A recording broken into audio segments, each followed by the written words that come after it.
నెల్లూరు నుండి బుచ్చిగా అయితే నేను మా ఫ్రెండ్స్‌తో స్టార్ట్ అయిపోయాను. వెళ్ళేటప్పుడైతే రోడ్డు చాలా ప్లెజెంట్‌గా అనిపించింది. కూల్ క్లైమేట్‌తో వెదర్ అయితే మాత్రం చాలా బాగుండింది. వర్షం పడిందేమో, వర్షం కారణంగా క్లైమేట్ అయితే చాలా కూల్‌గా అనిపించింది. మబ్బులైతే మాత్రం చూడ్డానికి చాలా బాగున్నాయి. ఇంకా అలా చల్లగాలికి వెళ్తుంటే బైక్ మీద ఫ్రెండ్స్‌తో మాట్లాడుకుంటా అదొక మెమరబుల్‌గా అనిపించింది నాకైతే మాత్రం. ఇంకా అలా వెళ్తుంటే నాకైతే దామరమడుగు, కాగులపాడు దాటిన తర్వాత రోడ్డు పక్కన అయితే ఒక చిన్న డాబా అయితే కనిపించింది.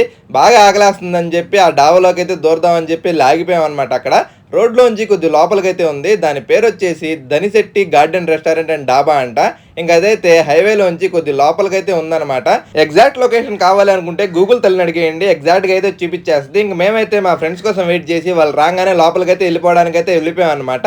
వర్షం కారణంగా ఏమో కొద్ది గుంటలు గుంటలుగా ఉంది రోడ్డు మాత్రం. ఇంక అక్కడికెళ్ళిన తర్వాత ఆ డాబా చూస్తే ఎలా అనిపించిందంటే అదైతే చాలా ఓల్డ్ స్టైల్ డాబాలాగా ఉంది.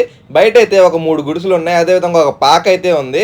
ఇంక వెళ్ళంగానే మేమైతే ఫస్ట్ ఒక చికెన్ మంచూరియా ఆర్డర్ చేసాం. దాని కాస్ట్ వచ్చేసరికి రూ. 220 తీసుకున్నారు. చూడ్డానికైతే క్వాంటిటీ పరంగా కొద్ది తక్కువగానే అనిపించింది. ఇంకా చూడ్డానికైతే బాగా టెంప్టింగ్‌గా అనిపించింది. నేనైతే ఇంక నిమ్మకాయ పిండుకొని ఒక పట్టైతే పట్టేసాను. ఫస్ట్ ఆఫ్ ఆల్ ఒక పీస్ తీసుకొని నోట్లో పెట్టుకోగానే టేస్ట్ అయితే మాత్రం బాగుండింది. స్వీట్ అండ్ సోర్ టేస్ట్ అయితే బాగుండింది.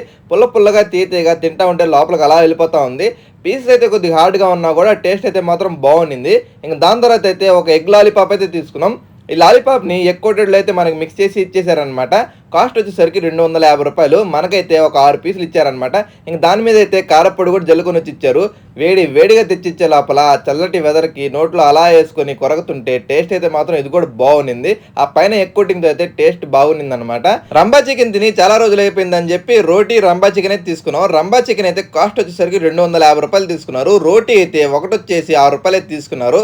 ఇంకా దాని మీద వేసే గుడ్డు అంటే నాకు ఎప్పటికీ ఆల్ టైమ్ ఫేవరెట్ అనమాట. ఆమ్లెట్ అయితే ఇంక నేనైతే దాన్ని అలా కలుపుకొని అయితే ఫస్ట్ ఒక బైట్ అయితే తీసుకున్నాను.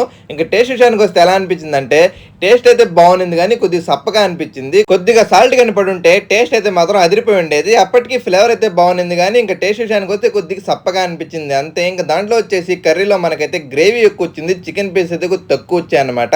ఇంకా దాని తర్వాత అయితే అండా కీమా చెప్పుకున్నాం. దీని కాస్ట్ వచ్చేసరికి రూ. 100. వేడిగా అయితే బౌల్లో తీసుకొచ్చి ఇచ్చేసారనమాట. ఇంకా నేనైతే ఒక ముక్క తుంచుకొని అండా కర్రీలో అలా డిప్ చేసుకుని ఫస్ట్ బైట్ అయితే తీసుకున్నాను. ఫస్ట్ బైట్ తీసుకునే లోపల వేడిగా ఉండే లోపల ఉఫ్ఫు అని చెప్పి 2-3 సార్లు ఊదుకొని అయితే తిన్నాను. ఇంకా టేస్ట్ విషయానికి వస్తే ఎలా అనిపించింది అంటే టేస్ట్ అయితే ఫ్లేవర్ వైజ్ బాగుంది. ఫ్రెష్ అరోమాతో టేస్ట్ అయితే బాగుంది. మీలో ఎవరైనా అక్కడ ఇంత ముందు ఎప్పుడైనా టేస్ట్ చేస్తుంటే మీకు ఎలా అనిపించిందో కామెంట్ చేయండి. నేనైతే తిన్న స్టార్టర్స్ 2 కూడా బాగున్నాయి. కర్రీస్ విషయానికి వస్తే కూడా బాగున్నాయి. ఓల్డ్ డాబా కాబట్టి టేస్ట్ అయితే మాత్రం చాలా బాగుంది. రోటీస్ అయితే కూడా చాలా సాఫ్ట్గా ఉన్నాయి. ఇంత దూరం మన వీడియో చూస్తే మాత్రం లైక్ చేయడం మర్చిపోకండి, షేర్ చేయండి, మన ఛానల్ అయితే సబ్స్క్రైబ్ చేసుకోండి. ఉంటా మరి, బాయ్ బాయ్.